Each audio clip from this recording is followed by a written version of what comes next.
Hey sweet friends, today I'm going to show you how I make my beautiful artisan cake boards. These are very quick and easy to make. They're also very affordable.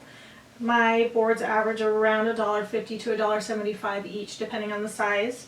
I normally do it double thickness, so these are half-inch boards for my two-tier cakes.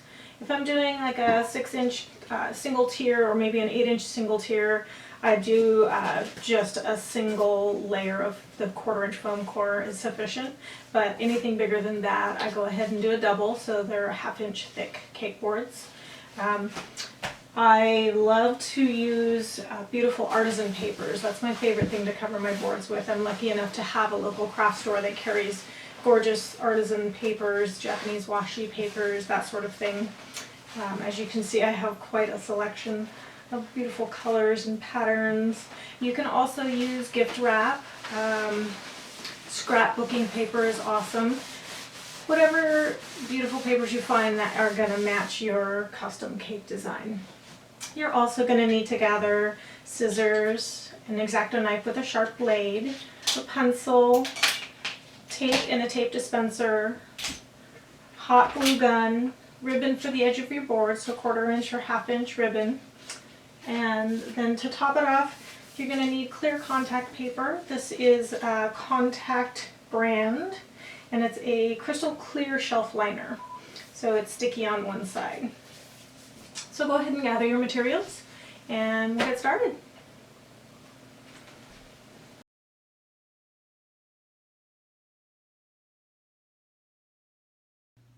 Okay, so you're going to start by tracing a cake board onto your foam core, whatever size cake board you want your finished board to be. You can also use the bottom of a cake pan. So trace it right onto your first sheet of 1/4-inch foam core.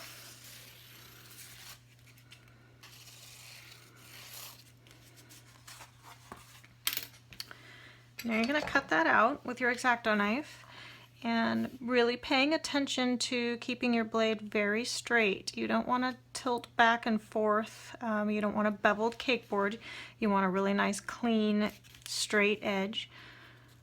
So just go slow and steady and follow your line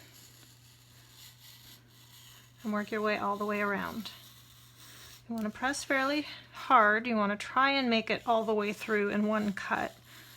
Inevitably you're going to miss a few spots, so you can go back through and cut those out later.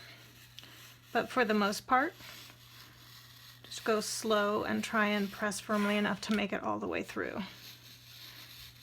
Really concentrate on keeping your blade perpendicular and not angled.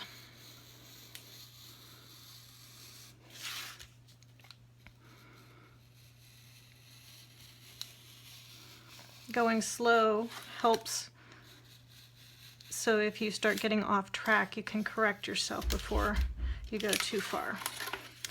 So there's your first layer. If you have any bumps along the edge, you can go through and trim those out. So now we're going to hot glue that down to our second layer of foam core.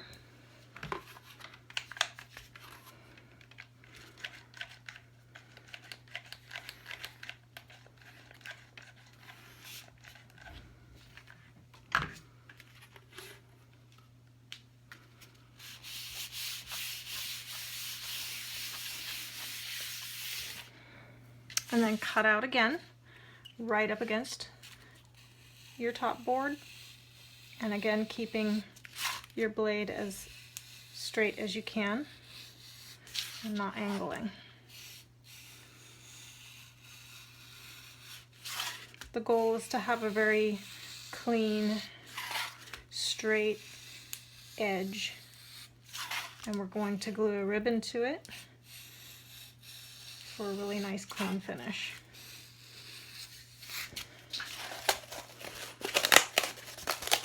So you might have a little spot or two that don't cut all the way through.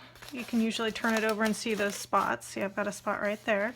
So I'm going to turn it over and I'm going to cut that so that I'm not tearing it and making a rough edge.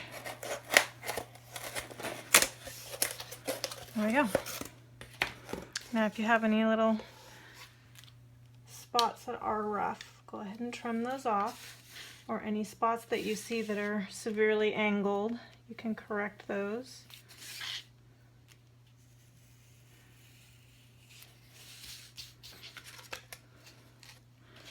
Okay, so the next thing you're going to do is find the front of your paper, and you want the front of the paper facing down to the board. And then you're going to lay your cake board on top of that. And now you need your tape dispenser. And this is why you want a tape dispenser instead of a roll that you have to hold with one hand to take the tape off of with the other hand. You want to have one hand for holding your paper and one hand for grabbing tape. So what we're going to do is we're going to pleat the paper onto the back of the cake board. So you're just going to tape the first pleat down and then grab it and pull firmly and start pleating. I usually do 3 pleats and then a piece of tape. And just work your way around. Don't pull too hard because you can rip your paper, but you want to pull firmly enough that you got a nice snug edge. Some paper is more delicate than others and you'll get a feel for it. I find that gift wrap in particular is very thin and easy to tear. So just go gently at first until you get a feel of how tough your paper is.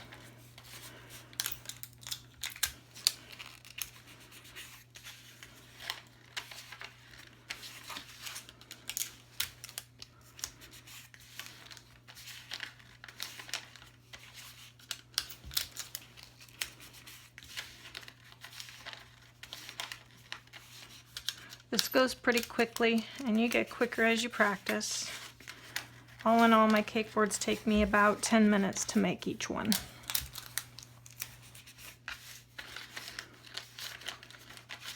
Which I find a lot quicker and easier than covering them in fondant. So that's why I do most of my cake boards covered in paper or fabric.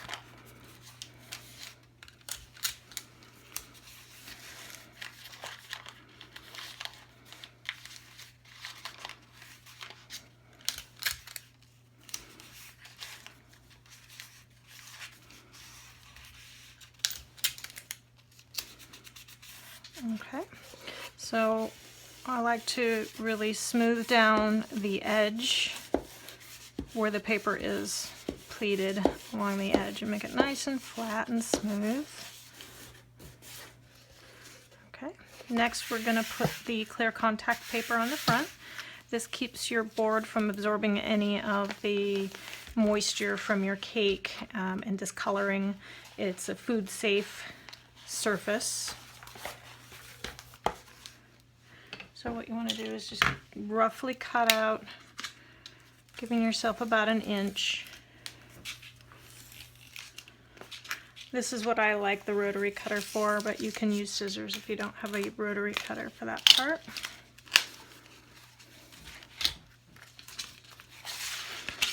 I'm going to peel the backing off.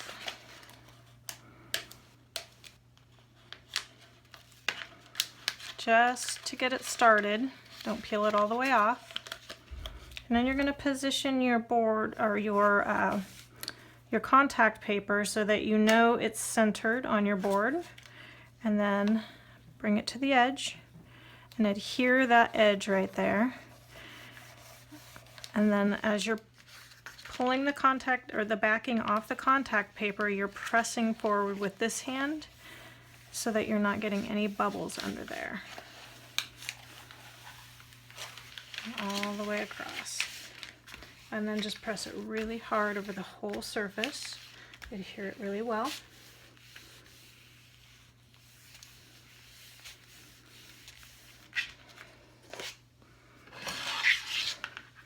Now we're going to cut off the excess, so you're going to cut right up against this top corner.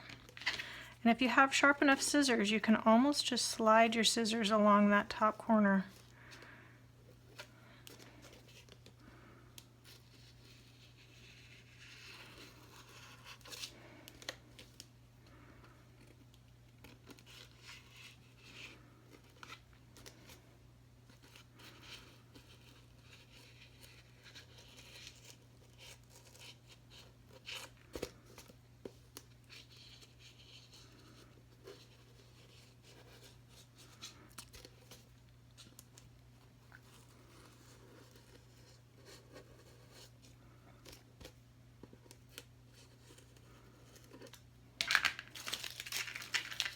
Okay, now all we need to do is attach our ribbon.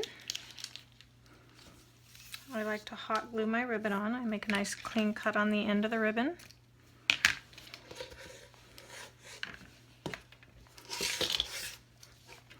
And then a small bit of hot glue to tack down your end.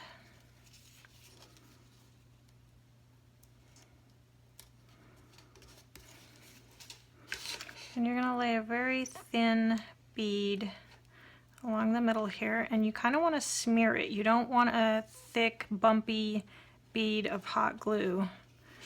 That will make your ribbon look bumpy.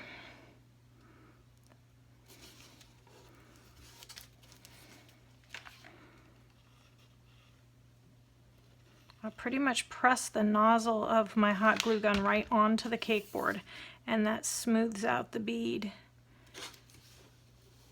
and leaves a nice thin layer of hot glue.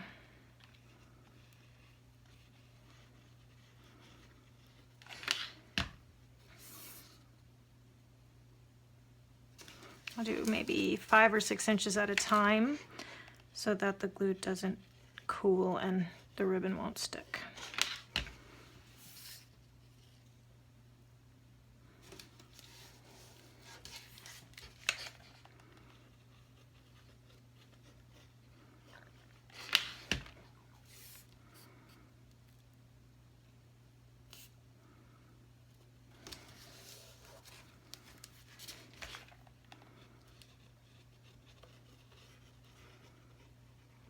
When you get to the other end, go ahead and overlap ever so slightly.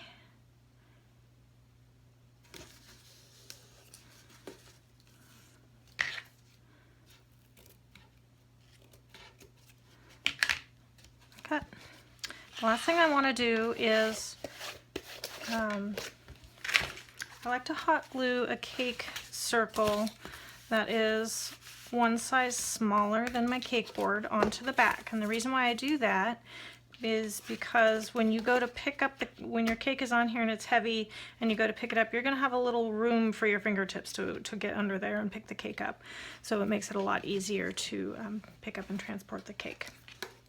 So you just hot glue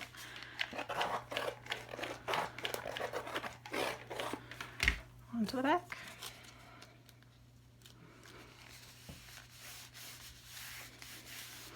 Now go through and make sure that you don't have any hot glue strings. Just go over your whole edge and then the top. And that's it. You're done. Beautiful artisan cake board to match any of your cake creations. Very easy and quite affordable. I will put links in the bottom for all of my materials and supplies. Like I said, my cake boards range from about $1.50 to about $1.75 depending on the size and the papers that I use. So there you are. I hope you enjoyed. Go forth and make beautiful cake boards. Happy caking!